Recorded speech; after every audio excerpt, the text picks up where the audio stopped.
How y'all doing, YouTube? It's Sean Jackson here. I just wanted to hop on and make another video. I ain't made a video in a while.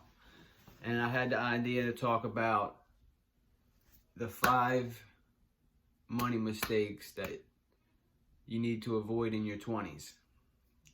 Because I see a lot of young people, especially nowadays, getting into a lot of debt and just don't know how to handle money.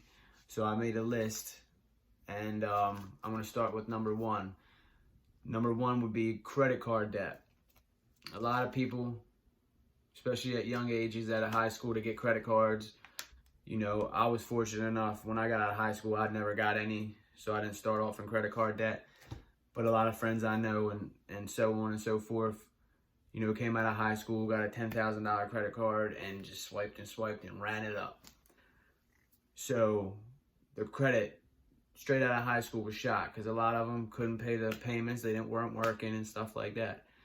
So I tell a lot of young folks, I'm 28, I'm young myself, that you need to be responsible when you get a credit card and learn how credit works before you just spend it.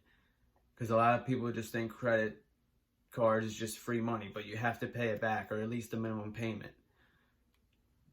But there's a lot of other factors that come in with your credit card, you know, credit card utilization, on-time payments, so on and so forth. But I'll do that in another video. I'll make a credit card video about that. Number 2 is cars.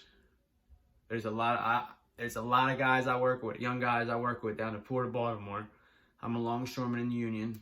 For those of you that know me, know that you know, buy these brand new cars. They've been working for 2 or 3 years. A friend of mine went out and bought a new car, and I think it was like $70,000.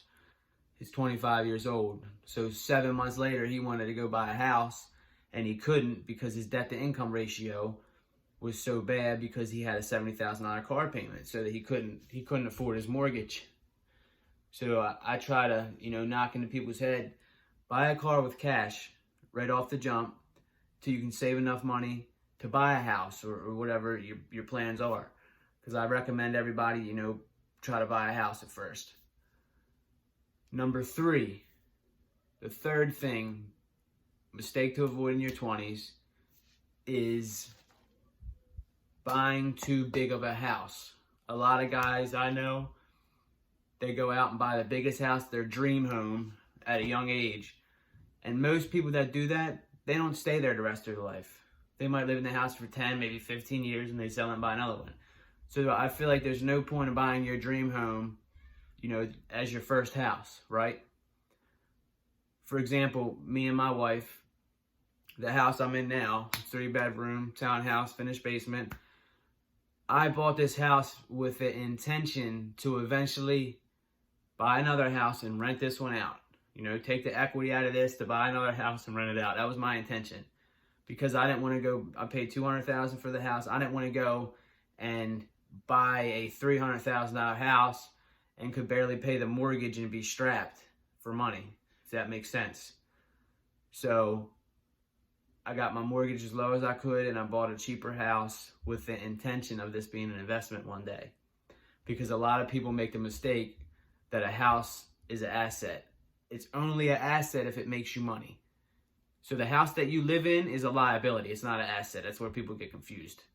It's only an asset when it makes you money, okay? Number 4, keeping up with the Joneses. That's a big one. A lot of people always want to impress the next guy. Impress your neighbors, your friends, people you don't even know. You know, want to buy a brand new luxury car to pull up at a red light to look cool, and the guy next to you, you don't even know who he is. He don't give a fuck if you're driving a Ferrari or a Lambo. You know what I'm saying? So keeping up with the Joneses is a big thing. And don't get me wrong, we've all done it. Because when I was younger and a teenager, I always had, you know, nice clothes, nice shoes.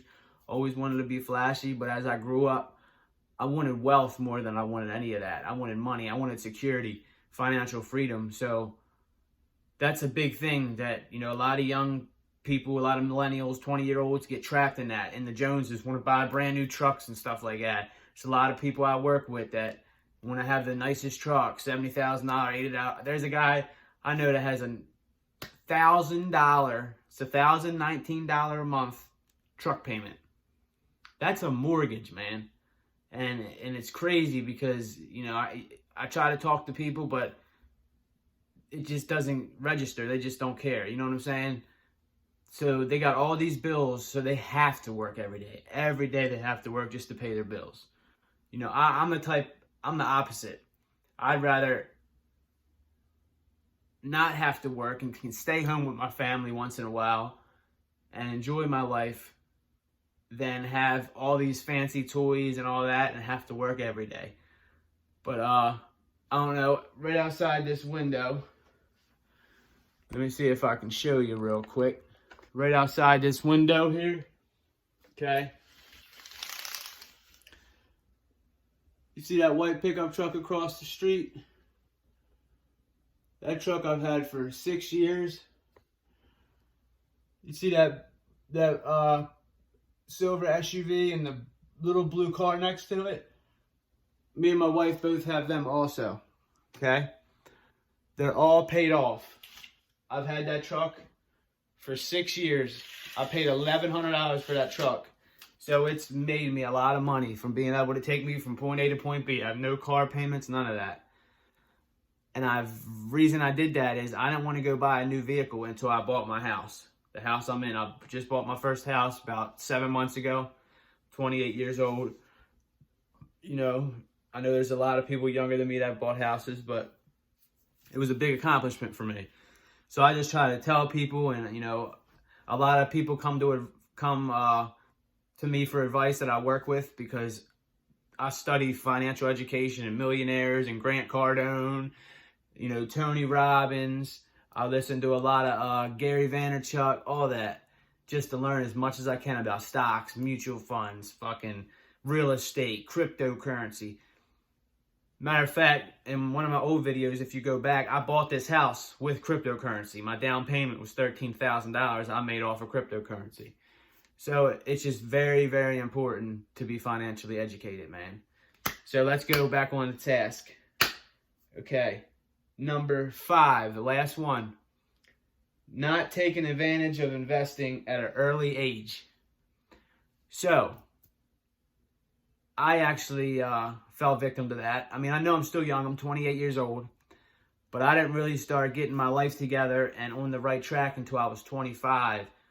You know, and then I realized, like, I'm sick and tired of watching, you know, I used to watch my mom and dad always fuss about money because we were, you know, poor, lower middle class, and I was just tired of it. I didn't want that for the rest of my life. So I started talking to, you know, wealthier people, guys that I knew that had money, you know, a couple millionaires I talked to, and it just inspired me to learn the game of you know, financial freedom, to learn how money works. I've read Rich Dad, Poor Dad by Robert Kiyosaki. I don't know if you heard of him, but it's an amazing book. And I'm actually in the process of reading The Millionaire Next Door.